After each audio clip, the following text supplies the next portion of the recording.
Hi, everyone. Welcome to White Swan by Shalini. In today's podcast, we're going to talk all about motherhood and our everyday challenges and triumphs. And for that, I have a very special guest with me and a very dear friend of mine. She's a mother to two boys and an aspiring educator. So, without further ado, let's welcome Sagarika. Hi, Sagarika. Hi, Shalini. How has your day been like? Great so far. And firstly, congratulations for starting this. Thank you so And much. thank you for having me over. So tell me, how was your childhood? How has your childhood been like? My childhood has been pretty special, I would say, because I'm an only child.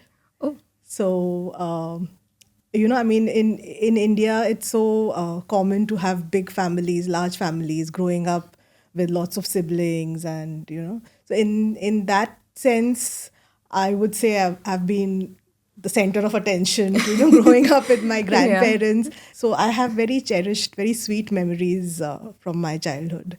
So it's been very special. How were you as a child? I was very, I think, quiet, easy to manage, I would say. So for my parents, I don't think I've given them a tough day ever. Oh, wow, I think every parent would be would be blessed to have a child like you. Yeah, I mean, I did my stuff. I was like responsible. I did my stuff. Nobody had to chase me or follow up or tell me that okay, do this, do that. So yeah, in that sense, I think I was a very easy to manage child.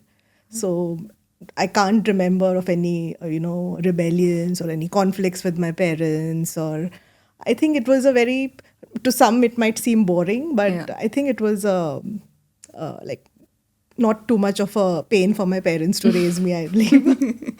So, which part of India did you actually grow up in? I am from Mumbai. Oh, how nice. Yeah. City of dreams. Yes. So, and what is the cherished memory that you have with your parents when you were a child? Like, what did you really looked for? Like, do you still remember and you feel, wow, those were the days? I think lots, but I think the most, I would not say of a specific event or something, but I would say the fact that my parents put so much trust, like, um, trust and responsibility. They would always assure me that, don't worry, you can do this, you can do this. I think that is a very Yeah. important thing that a parent can do for a child, Yeah. to give them the confidence that, even though they are tiny, even though they are small, you don't make them feel small. Okay, Yeah. you tell them that no, you've got this, you can do this. So I think that is the one narrative, I think, from my childhood, that uh, it's not something that you can put your finger on, or not something tangible, but I think that's the constant thing that I've, as a feedback that I kept getting from my parents growing up, that don't worry, you can do this, you've got it sorted. I think that growing up as I mean, when you go into your adulthood and Yeah. when you start doing things on your own, I think that is something that really gives you a very solid foundation to try new things, to spread your wings, to experiment, to be able to break free and try different things without being scared, or Yeah. being like, is somebody going to judge me if I go wrong? So those kind of things, yeah, I so that is one thing that I really cherish from my childhood. Oh, that's nice. So they wanted to make you more responsible so that you can take decisions by yourself and make more and having that faith in your decision, Yes, I think you that's know. what I would not say to make me more responsible. They always kind of told me that you are responsible. We know you are responsible. I think that is the difference. Like, to for a lot of parents, I think we try and make our children into something Right. rather than see that they already have it. We just need to tell them that, no, it's there. We don't have to inculcate something, or we are not putting something in. It's already there. We just allow it to thrive, and we just allow it to blossom and come out. I think that is what parents can do best for their children. That's such a beautiful thinking. One should always have a thought like that for their kids. So, when did you get married and where did you get married? And how did you come to Singapore? So I've been a trailing spouse. My husband is from Delhi. We got married in Bombay. Some rituals were in Delhi, and then I I think within 6 months of our marriage, we moved here. You moved to Singapore. Yeah. And then you had your two boys here. 2 boys here, yeah. And that would be Avyay and Anag. Avya and Anag, yeah. How are they how are they as a child? What are their personalities like? I think they are very different from each other, very different from us. So, and because like I mentioned, because I have been an only child, so I've not really grown up with siblings. And so having these 2 boys, and I would say it was like a shocker for me, first of all, because boys can be, Yes. a lot of physical energy that, it's not that girls don't have it, but I specifically wasn't like that. So I would, be by myself, do a little bit of art, play by myself. Whereas my kids, when they were growing up, they constantly needed attention. They needed someone to be with them, play with them. And so that was, I would say, a little bit of a shocker and physically demanding, emotionally demanding. Yes. But I think we kind of adjusted with each other over the years, and it's all good now. I agree. I have a son and I see him every time he climbs somewhere and I'm so scared that he's going to fall. Oh, he's going to either exactly. turn out getting hurt. So I can imagine what is in your house with 2 boys in there. I want to know is, does your kid get you angry? A lot.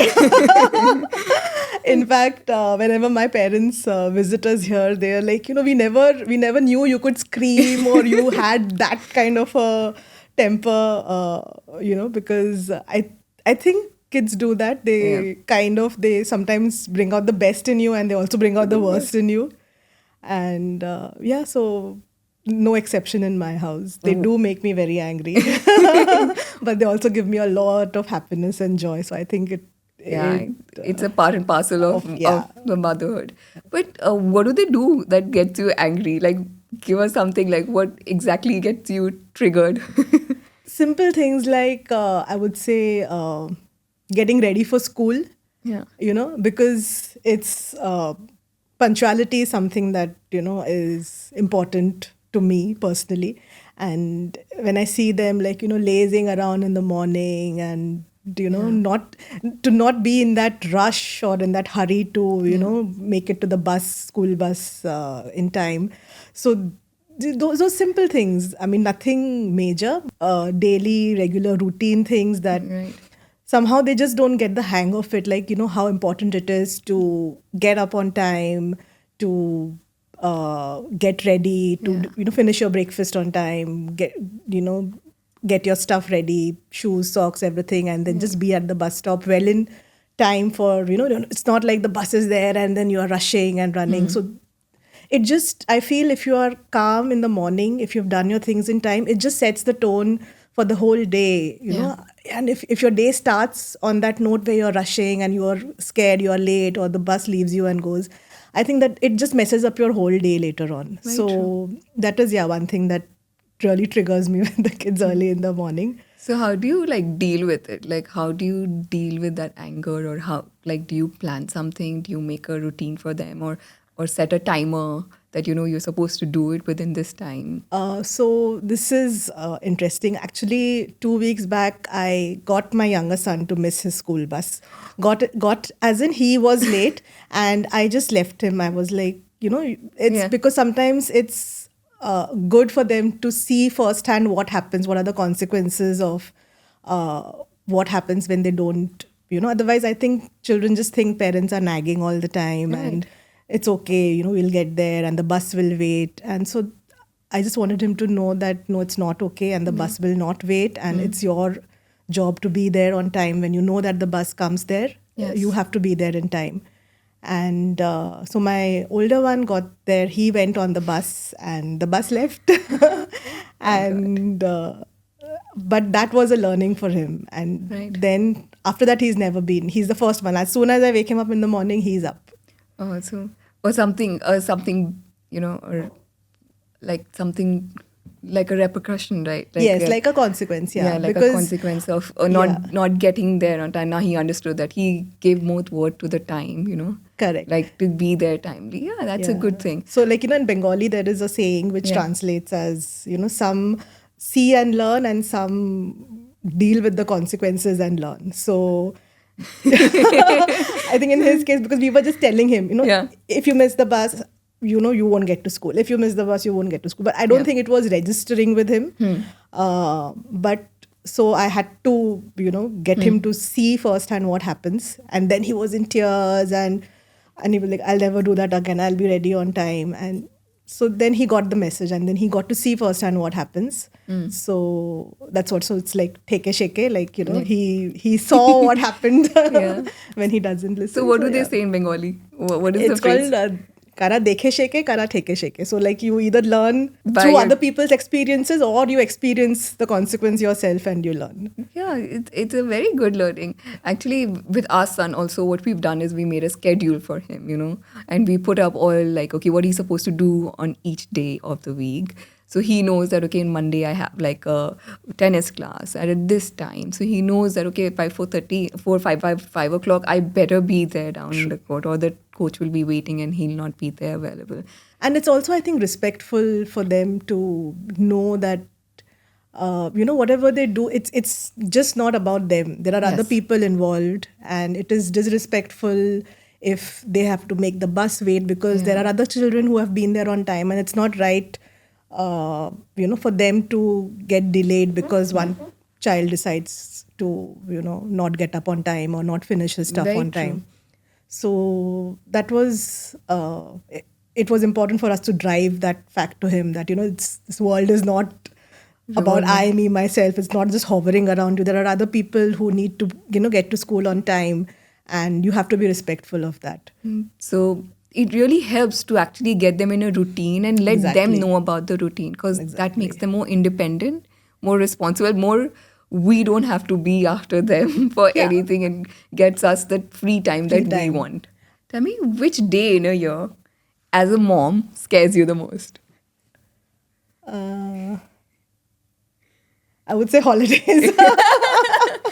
Oh yes, that's the big factor for me too. Yeah. How does it scare you? What is it that makes you scared about it? It's Or just that, worry, basically. I think, see, when that's what I'm saying. When we were kids, our parents didn't have to engage us. We figured out our own ways of keeping ourselves busy when there were school holidays. Now I think there's a lot of need for parents to Yeah. engage their kids because I think it's with so much of screen time and all. The easiest thing is, okay, you can sit and watch TV if there's not Yes. anything. And if you don't want to do that, then you need to keep them creatively engaged. Yeah, so then what do you do to keep them busy? So we do a lot. I mean, now that the kids are older, we don't have to like plan for play dates. They just, we parents, I think, have that understanding that, okay, some days the kids can just come to our house and play, or some days our kids go to other people's, their friends' houses and play. So I think that's what, like, when you are raising children in a community, they say like you need a village to raise a child. Yes. So I think this is the, one of the like very relevant examples that you can think of that, suppose this community wasn't there, then what are you doing with your child the whole day? You have to then, be there constantly, physically present, emotionally present, and make sure that they are not bored or not. Actually, I wouldn't say the word bored, but that they don't feel that they need something else, for them to remain engaged. So I think in Singapore, in that way, we are blessed. There are, large communities. It's Yes. safe. You can just, your kids can just go around, move By around themselves. here. And yeah. They don't need any And- help around. Correct. And they can go. So what actually, what actually scares me the most the whole day, like the day in a year, is Halloween. Okay. I look at the candy and I think my teeth starts hurting looking at that. I feel, oh my God, my son is going to consume all of that candy and that chocolate. So I don't know how should I stop him from eating those candies, and what can I do better? Like, how can I tell him, listen, ration it out or do something? Because as soon as he sees candy and candy, he just wants to eat them at a go. yeah. So I think sugar is like a big time problem for a mother to convince them to not eat. How do you deal with that? That I think has been an issue at our place also. because my older kid has, he's had chronic rhinitis and all that, and a lot of it was traced to additives in food. So we had to, very strongly and very clearly lay boundaries about what he cannot have and what he can have. It became like a health issue. Okay, it was not just like something in theory that sugar is bad, sugar is bad. But in our case, we could clearly see what happens when he eats certain things, certain food triggers that he had, and his rhinitis would just flare up, and he's not able to sleep at night. So I think when again it's the thing of of children very clearly correlating the consequences. What happens when you do this? So in our case, it was our kids could see that when they are eating certain foods, how it's affecting their health and their well-being. So it was easier for us to tell them that you can't do this, you can't have this. Yeah, in that sense, I think sugar is an issue that is a little bit of it's in control at my place.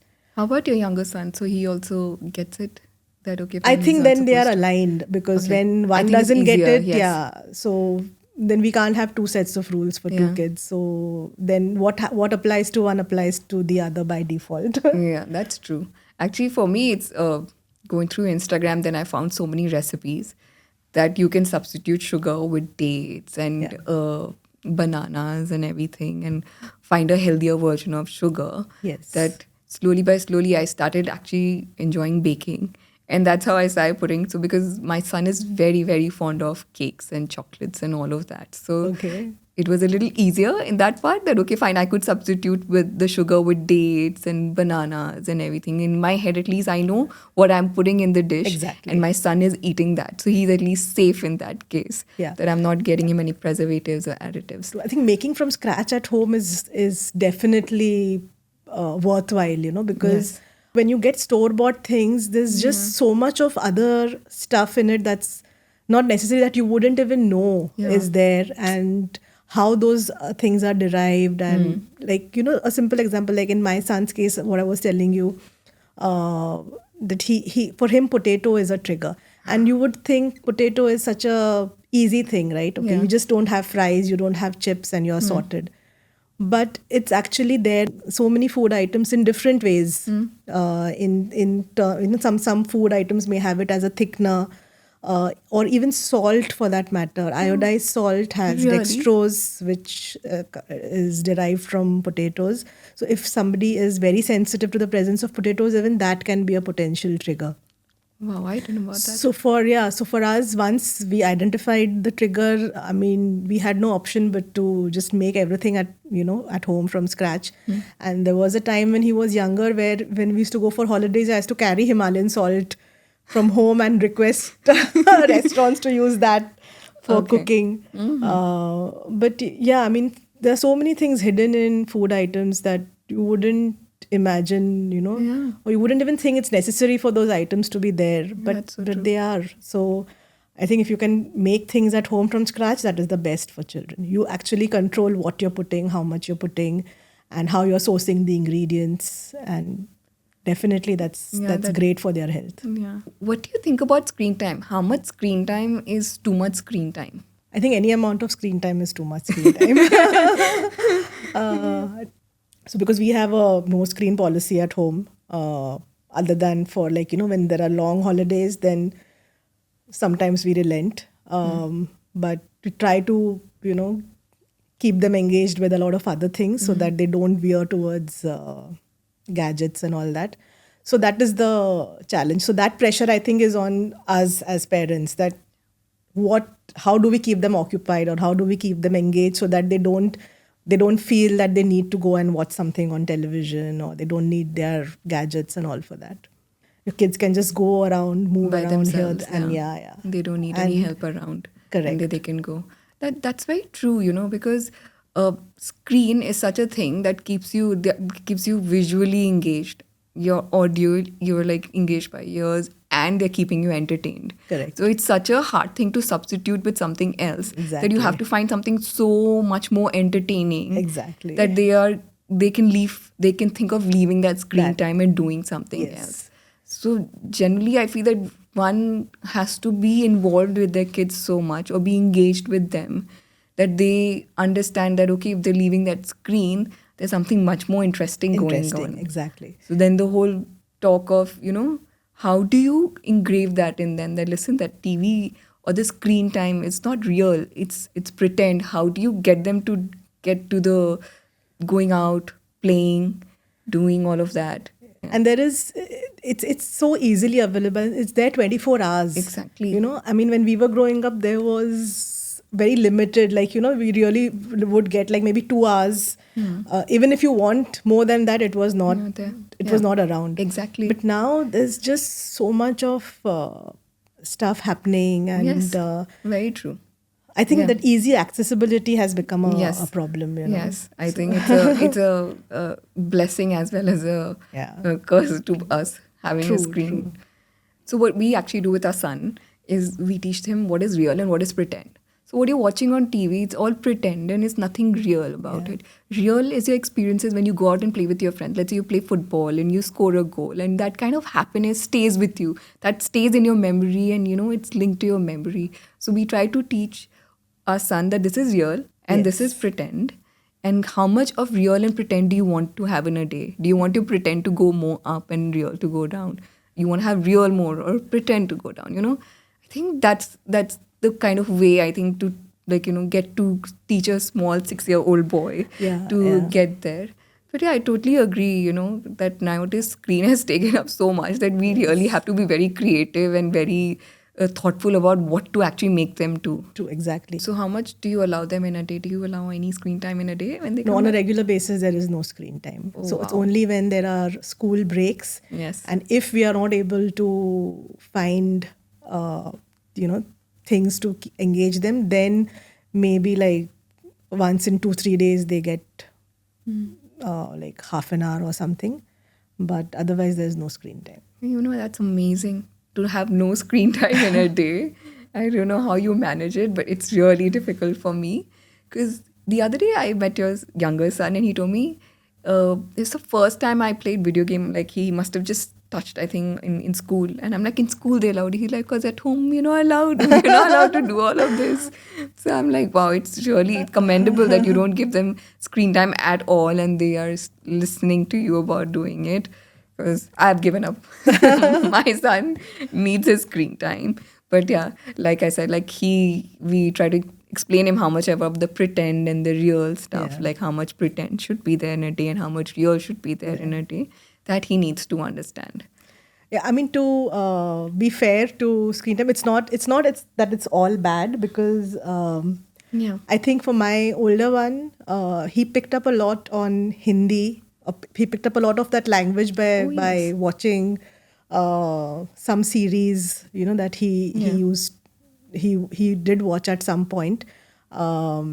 So there are benefits. Yes. The thing is, when you don't know when you cross the line, and when it becomes like an addiction where you just need it, and then there is a meltdown and a tantrum when you don't get it. So that, I think, when you reach that point, I think that's like a signal that probably it's gone too much. Because if the child is just like feeling lost, that if I don't have screen time, what do I do? Yeah. I think that is a scary phase to be in. As long as they're able to, okay, screen time is just one kind of entertainment. Yes. Just like going out and playing or being with friends is also an kind of entertainment. As long as they're able to snap out of it, okay, switch it off, go down and play, and the child is able to do that without a meltdown, I think it's okay. But I've seen sometimes that doesn't happen, and the child is just not able to come out of that, and they will miss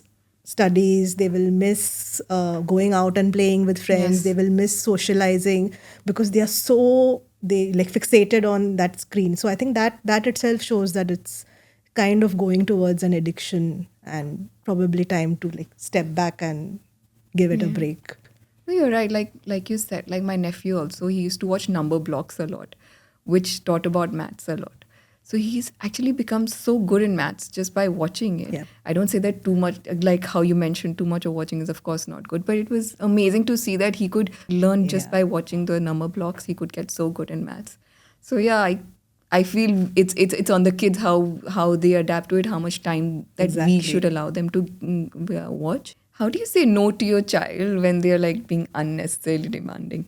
Like they want something, so they want it now. So how do you say no? Because we as mothers turn up saying no so many times in a Yeah. day, but to put it in a good way and how to say them no and they understand that it's not coming from a bad place, it's coming from a good place.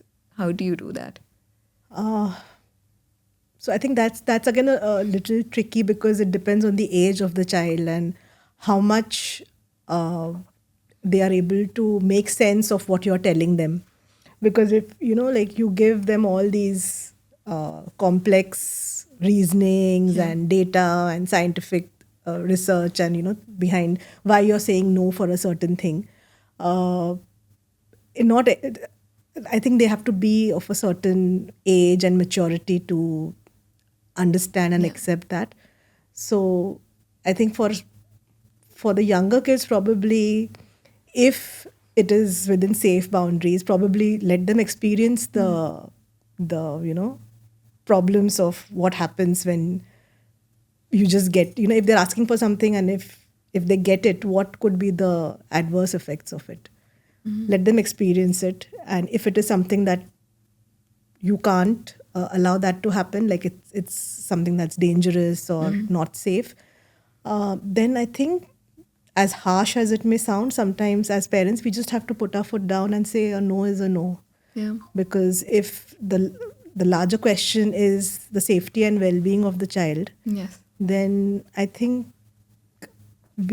as parents we have to focus on that rather than uh, trying to be to salvage our relationship with Yes. our children. Very So true. sometimes I just have to say, you can think I'm a bad mama, and it's okay, but if this is a no, it is a no. Nice. So So that at least you know how bad it is for them, yeah, whether they are too small to to understand understand that exactly. So that's understand what that. I have to tell them, that there is a reason why parents are in charge Yes. of children, because there are some things that you may not realize right now what effects it may have or Yes. how it may work out for you. So certain things, of course, we allow them, and then there is a little bit of discussion and a Yeah. negotiation and a give and take. Yes. But for certain things, it is a firm no, Yeah. whether they like it or no. So I came across this thing called the sandwich rule, where you say yes, no, and yes. So let's say if the child is asking, "Can I have this chocolate?" So we say, "Yes, beta, I know you want this chocolate, but we know that the chocolate day is Saturday or let's say Sunday, anything. So no, you cannot have it, and yes." When Saturday comes or Sunday comes, we can both sit together and enjoy it. Yeah. So it's a yes, no, and yes. I don't know how much can it help, but yeah, once or twice I applied that on my son and it did help. He did try to understand that, okay, fine, my mom is saying she will allow me, but I will get it on that day when I'm Day. supposed to eat it. And I So, think this is a very nice way of, otherwise kids nowadays are so much used to this instant gratification. yes. Like they want it now and they have to have it, and they just don't know how to wait. Yeah. So I think this is a A very good way good to go. way of, teaching them that they need to wait for good things to come by. It's not like you just demand and you make a command and everything is at your disposal, I at your agree. disposal immediately. Living in Singapore, away from our country, uh, how does like your younger son? He's so spiritually inclined and connected to the divine. How do you get him there? Like how did he become so spiritually inclined? I think kids, they see and they learn. So sometimes it may not be what we have actually told them. It's just that they see the way things are being done at home, and so familiarity with our religion and culture is something that is very important to me. And I think it becomes even stronger when you're away from home, because Yeah. when you're growing up in your own country and with your extended family, then a lot of things, just passively kids pick up. Yeah. You don't have to teach them.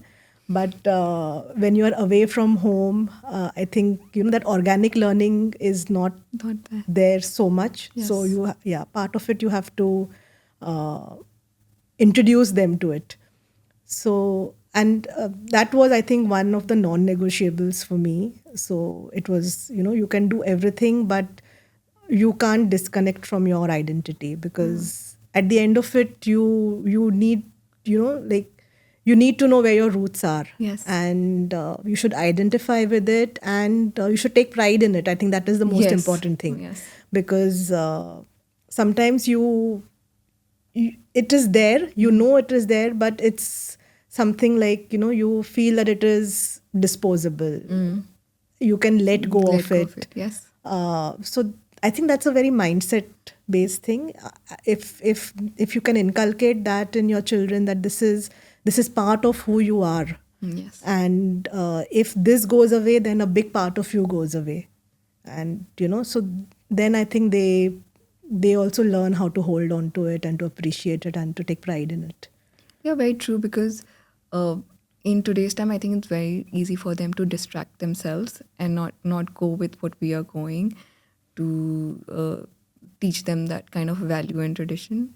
So, Sagrika, how do you make your kids so independent, like your older son, who knows what he wants, who knows whom he wants to play with or what he wants to eat? At a very early stage in his life, he can make decisions for himself. So, how do you build that kind of a personality? So I think one thing that I've realized as a parent is that kids come with their personalities. You Yes. can probably tweak it a little bit here, a little bit there, but they have a blueprint, and I think they come with it. And I see that between my two kids, like, they have the same DNA, they have the same upbringing, but they still have very different personalities. So I really can't take credit or flack for how they are, because I think there is maybe a 10% that parents can play around with, and then that is that 10% where we want them to get aligned with our values and with our Yes. whatever culture, or whatever value system we have. But still, each child will have their own personalities, their own temperaments, and I think the skill in parenting is to know what you can tweak, what you can't tweak, and where you can't tweak, you just, I would not say just accept and give up, but kind of manage, at least in the formative years, like you learn to manage your child around those points, and where you can morph them a little or mold them a little, try and do that. But it is quite important to make them, to let them have their own decisions, to make them have their own decisions. Because, I came across something where they say that from small, if a child can make decisions for himself, like the small decisions, what I want to wear, what I want Yeah. to eat, or where I want to go, those small decisions help him or her to make bigger decisions in life later on in life. They learn to make that kind of a decision, and they don't hesitate, and they're not confused. So they become a better, more independent, rather than depending on what my sibling or my parents, how they're going to tell me what I should do, what I should not do. They can make that kind of a decision. So I think since from a small age, when they learn to make those small decisions, it really helps them. True. And I think this is not something that we need to teach, because at a certain age, children naturally will become, I mean, you can see, especially around their teens, where they actually want to break free, and they are actually craving for independence. So I don't think there is like, we need to make them independent. I think it's a very developmental thing. So this is what I think, as parents, we probably need to just know at what age they need us, and at that time we have to solidly be there with them. So I have issues with parents pushing their children to get independent way before they are actually developmentally ready to be that. So if you see a lot of attachment parenting philosophies, Yes. I think for a good first 7 years, children actually need to be with their parents. And even though that may look like, that children are being too dependent, and, parents are doing like helicopter parenting, or you're getting too involved in their, but I think at that phase, that is what they need. And the independence and the confidence that they get later on in their life, that somehow grows from that phase where they knew that they had a very solid, secure childhood, and that so there was someone always there for them and there with them. And then gradually, I think when the time comes, they are able to just snap out and just carve their own path. As a mother, we all, I feel, we need to take out time for ourselves because we get so busy with our kids' routines, so busy with our kids that we are not able to take out that kind of time for ourselves. How do you take out time and what do you do in that time? So I think for me, it was a very late realization. I actually had to take out time for myself after I had a few health issues, and at that point, then I didn't have the luxury to not take out time for myself. So yeah, but I would definitely recommend to other mothers to not wait for that to happen before you actually take out time for yourself and not get too involved with the kids. But of course, all that depends upon how much of support you have with parenting at home. In Singapore, I think we are blessed that we have help, we have support, but I also understand that it's not like that worldwide. A lot of mothers, a lot of parents raise their children without any support system, without any help. And I think at that time it is, maybe between the partners, between the parents themselves, they need to see how they can work around where both the parents get some time for their own health and well-being.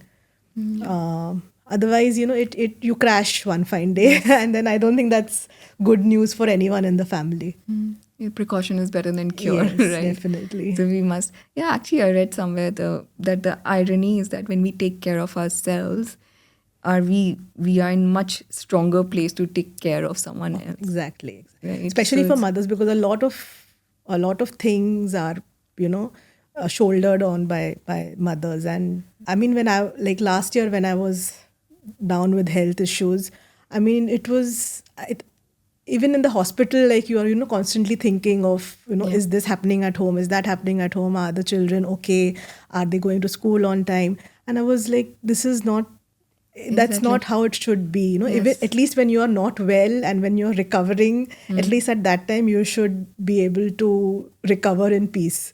So I think probably as mothers, I think we need to step back and take that little time out for ourselves and be able to detach from that constant need of being there for the children. Maybe delegate, if you have that option, delegate some responsibilities, and then you can be there for the more nurturing part. Yes. But a lot of it for children is actually just routine, which if you can outsource it to someone, you should. Yeah. And then you just step in where the actual nurturing part is involved. Yeah. It's very important to take out time to either go for a haircut, to go for a spa, or even to do some kind of physical activity. Go out for cycling, do yoga, do some kind of meditation. I think it really brings that calmness and you feel that you've given time to yourself for you to grow. I mean, it's very important that we as mothers also involve ourselves in the relationship that we have with our kids. Yeah. Yeah. So in that self-evolving process, I think then we don't end up blaming our kids, that I left everything for you or I sacrificed all of that for you, because we didn't give them birth to make them feel like that. Yeah. It was our decision. Thank you, Sagarika, for having such a nice chat, and then we had so much of insights about what mothers go through. It has been such an honor and so wonderful talking to you about it in an informal way. Thank you so much for doing this, because Yes. I think a lot of voices heard about Yes. the celebrities or the other important people, but just a normal regular mother Yes. and sharing insights on motherhood. I think that's really nice. Oh, that's really nice. And I have something for you. Oh wow! Oh wow! It's like the hamper. Thank you. Thank you so much. I thought we were harsh with our screen time rules. I'm listening to this guy. We're pretty strict with the screen time, but yeah. Thank you, everyone, for joining us today. Hopefully, you got some insights about parenting and some solutions about parenting. You could find us on Spotify, Apple, YouTube, and Instagram. See you again next time.